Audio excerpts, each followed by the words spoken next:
Basketball Talk Pro. My name is Ron Ekker. Before we get into the subject today, I'd like to make one short announcement. As you know, we've been spotlighting our statistics course measuring basketball performance and encouraging all coaches to take it and help themselves both coaching-wise and career-wise. Well, it looks like by the end of this week we will have our first graduate. There's one coach who's very close to finalizing all 8 lessons and the questions, and we should hopefully be able to announce that by the beginning of next week, and I'm excited about that. I have very aggressive plans for this course because I think it's that important. I don't know of any other place you can get a course in using basketball statistics, and this will be the first guy. This will be the first, and it is a guy, person that will graduate from this course. So that's exciting, and today's message, I think, at least for me, is very exciting. In anything you do, whatever you do, coaching's no exception. There is a time, it can be subtle, it can be very dramatic, but something happens to you. It could be a bigger job, it could be a statement somebody makes, could be a book you read, it could be a movie you see, that the message changes your life. It's a life-changing event for you. Well, this message today can be that for you as a coach. So I hope you will take it very seriously. On the title of this video, I call it Substance Coach or Cosmetic Coach ? Which are you? Which one do you want to be? I'd like to define them for you so that, and now we use a dictionary definition because they're usually pretty brief. And a cosmetic coach, cosmetic is used or done to improve appearance. The goal here is your appearance, to improve that appearance, to make you look better through anything you do. Your coaching style, the drills you run, you do them for the purpose of looking better to any number of people, players, fans, administration, your boss, it goes on and on. But it's based on appearance, making yourself look better. Substance coaching. The substance is defined as the ultimate reality that underlies all outward manifestation and change. Substance is truth. Substance is the thing that really makes everything work correctly. It's maybe subtle, it's maybe hidden, it can be, but it is the really truth, the realism, the reality of what is change, what is results. Well, I think maybe the best way I can help you with this is to give you a few examples in regard to cosmetic, first of all, and really only cosmetic. First of all, let's just take drills. I was on a staff once where one coach was assigned the smalls, we called them, guards, small forwards, and every day they would have 20 minutes that they worked. And one day I was in the office with him, and he pulled out this big book. It was a book of drills. He had all kinds of drills in there. I was taken aback by it. And I said, what do you do with all those drills? And he said, well, every day I come up and pick out 1 or 2 or 3 that we're going to run. And I said, so he showed me one drill, and he said, I'm going to run this today. He said, the players really like this drill. And I thought that was funny. Are you coaching this drill for the players to like it, have fun, or is there some purpose in it? I asked him that, and he was kind of taken back. A purpose? It was like, what are you talking about, having a purpose? But to tell you the truth, all those drills had no purpose. They related to nothing we were doing as a team. Maybe a little bit, once in a while. That's cosmetic. It's making yourself look good. Making yourself look good to the players, to the head coach, to the vice presidents, president, owners. That's what you're doing. Another thing to look for in a coach, a clipboard. In a game, if you notice, somebody's always given that head coach a clipboard. It's kind of a status symbol now. And they draw on that clipboard. That kind of surprised me. I don't know, what there is to draw until you get to where maybe you got a defensive play a certain way, or you're running a need play that you've got to go over with them. But it's a big thing, especially in the NBA, to be able to draw plays in the heat of the game. Not all coaches do that. I'd say young coaches do that. It's a symbol. And they will have exotic plays. They will have drills and plays and speeches and statements that are have a flair to them. They will be what I call exotic. They're built more on being fancy, because that makes the coach look better. Makes them look better to the players, makes them look better to everybody, especially the guy writing his check, which is important also. Clothing. I've been with a number of coaches who spend more time on what they're going to wear to the game than what they're, what we're going to do in the game. And one time, in a timeout, I was standing there right behind the head coach as he was talking. I looked down, and he had a very expensive suit on, and it had stripes. What I could see, as I looked down, I could see all those stripes. In every stripe, it had his name over and over and over again. And I thought, wow, I'd never seen anything like that. And they'll compete, the assistant will say, boy, you got me today, you were really dressed up nice. To me, I didn't know that if that was, really important to us winning or losing. Buzzwords. Buzzwords are great for people who want to look good. My wife is a baseball fan. She likes to watch all the games. We live in Cleveland, so we watch the Indian games. One night, so she hears all those announcers, what they're saying. She hears all those words. And one night I came up and I stopped and looked at the TV for a while and said, how's it going? And she looked at me and said, 1 out, men at the corners. Men at the corners. I thought, well, I know my wife pretty well.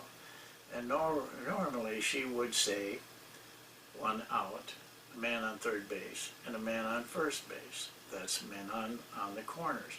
But when she used the phrase, which is a buzzword, men at the corners, she elevated herself. She elevated her from just being a fan to somebody who knew something, somebody on the inside. And if it wasn't elevating for other people, it elevated her. Those are some things you'll see in the cosmetic coach. Now, But I want you to be a substance coach. We're going to go over that. I don't want you to be a cosmetic coach, but it takes a lot of work. It takes a lot of sacrifice to be a substance coach. But I think in the end, it does something for you as a person, for your team, for your players, that is worth that whole effort. When you look at your practice plan, item by item, look and ask yourself some questions. The first question is, why am I running this drill? Why am I running this offense? Why am I going to make a talk to our players about this subject? Why? You'll start to just pull those layers of cosmetic purposes right off of the drill or whatever you're doing. The first question is, and ask it hard, what is the purpose? What is the purpose of this drill? And no BS to yourself. It's got to be a clear, defined, legitimate, truthful purpose. You judge that. Second question to ask them, ask yourself, is how does it relate to what we're doing? And again, don't accept weakness here. The only question, the answer that you can accept is truth. Well, is this true? Does this relate, or how does it relate? How is it going to relate to what we're doing? And the third one, and this one will take away a lot of them, is it necessary? Do you need to run this drill? Do you need to say these things? Do you need to give this advice? Do you need to use this offense? Is it that important? Do only that. What's necessary? Do only those things. And again, you start to, by the time you're done with all three of those questions, you strip that feeling of helping yourself, making yourself look better. Not be better, but look better. Strip that right away. All of a sudden, you got everything naked. Everything's laying right out there, where you can see the truth. And the truth is what you want to live with. And it's the truth that is what you want to give. There's a very short little story in the New Testament, one of the Gospels. You may remember it if you've read those, but the story goes that Jesus and his disciples are in a synagogue, and it's the day that they're making sacrifices and gifts, one after another. Rich people, well-to-do people are coming up and making big gifts. There's a kind of an air about it. It's almost competitive. I'm a little better than you because I'm giving more. Do they know why they're giving? I'm not sure, but they know one thing. They want everybody to see what they're giving. And then a little lady walked up. Raggedy clothes, not too clean. She has one little coin. She gives that. She puts it on the plate there, her sacrifice. Jesus says to his disciples, there is the true giver. There is the honest giver, giving the last coin that she has, simply because she wants to help. She wants to contribute to the cause. I think that's a moving story, and I think it's something we must think of as coaches. We have to give our last bit, give it all, because that's what the players need, your organization needs, your team needs. I want to close with this story. When I first went to the NBA, I went as a scout. And in the tournament time, I was assigned the Southeast Conference tournament in Atlanta. And my hotel was not too far from the arena, but too difficult to walk. Parking in the arena was very difficult.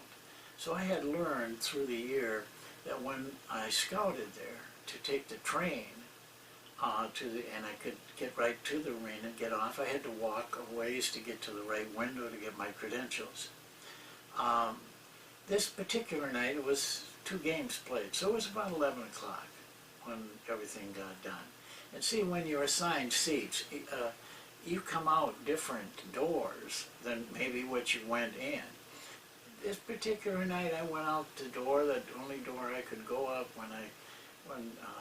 from that side. And when I got outside, it was very clear to me. I didn't know exactly where I was because it was just a different area than I had come out before. I needed to find that train depot.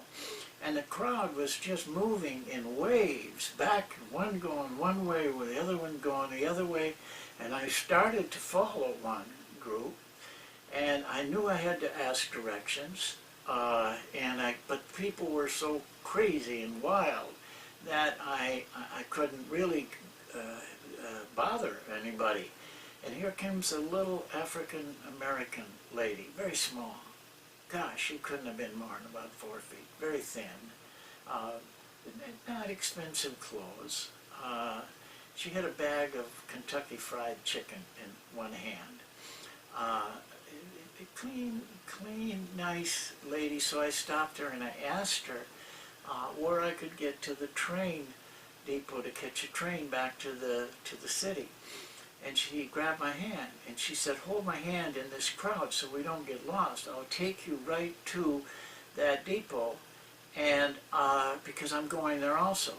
She held my hand very tight as we went through the crowd. She would not let go. She was very insistent that she didn't lose me. Very quickly, because she knew where she was going, we came to the depot. But there they had the turnstiles, and it was just mobs of people jamming in to get through those turnstiles. And she looked at me and said, "Do you have a token?" I said, "No, I don't." And she said, "I do, but you will need to give cash." She said, "With this crowd, they will not give you change. So it's 60 cents to get back to the city, but you have to give $1, and you can't wait for change." So I pulled out my cash that I was carrying. I had nothing but a 20s. It was my smallest bill. And I said, "Where can I get change?" And she said, "It's too late. You can't get change." And I thought, I have to give the whole 20. She said, "Just a minute." And she opened a little purse. Because she was so small, I could look right down into the purse. It was almost empty. A handkerchief was in there. And a crumpled up $1 bill. That's all she had. That was everything she had. That and a breast and a chicken thigh that she probably was going home to eat dinner with. She took it out and handed it to me. And I didn't want to take it. And I said, "You sure I can't?" "No." She said, "Take the $1. Pay, don't wait for change, and you'll know where to go when you get out the other end. But I have to go to a different turnstile because I have a token." So I tried to stop her, and she went through the turnstile there, and I yelled at her, "Wait over there, and I will pay you the money back." She just smiled at me and waved her hand and disappeared into the crowd. I couldn't see her anymore. I was sick at myself. I could have given her the 20. My gosh, they pay you very well. You get all kinds of money for food and stuff. You're not going to spend it all. The 20, I could have given her the 20. Just didn't dawn on me. But I never forgot that. It's the secret of giving. Give it all. I mean, this was important to this lady enough, so probably she had to go without food that evening. when she got back from her little job. We need to be like that lady. We need to give like that lady, giving everything without any hope of reward. She knew she'd never see me again. She knew she'd never get the money back. Without any thought of honor, without any hope of praise, but just give to give because it's right. Well, go back to that first statement of life changing. You develop your life like that. You ask the right questions of what you're doing and get the right answers from yourself, and you're going to see your life changes. It may not be dramatic, it may be subtle, but it's going to change. The way you look at things is going to be changed. Your perception of things in your basketball life is going to change, and in your other life, your personal life. You're going to present to your players better. You're going to correct differently. You're going to give advice differently. You're going to get better and different results. Your team is going to play differently. Your organization is going to be rewarded differently. But you have to be satisfied getting in that car, driving home without any of that. Just to know that you did the right thing, that you can honestly say that there was nothing cosmetic about what we did, what we're doing. It was the truth, honesty, what players need, what teams need, what organizations need. Well, that's it for today. Thank you very much for watching and listening. We'll see you next time.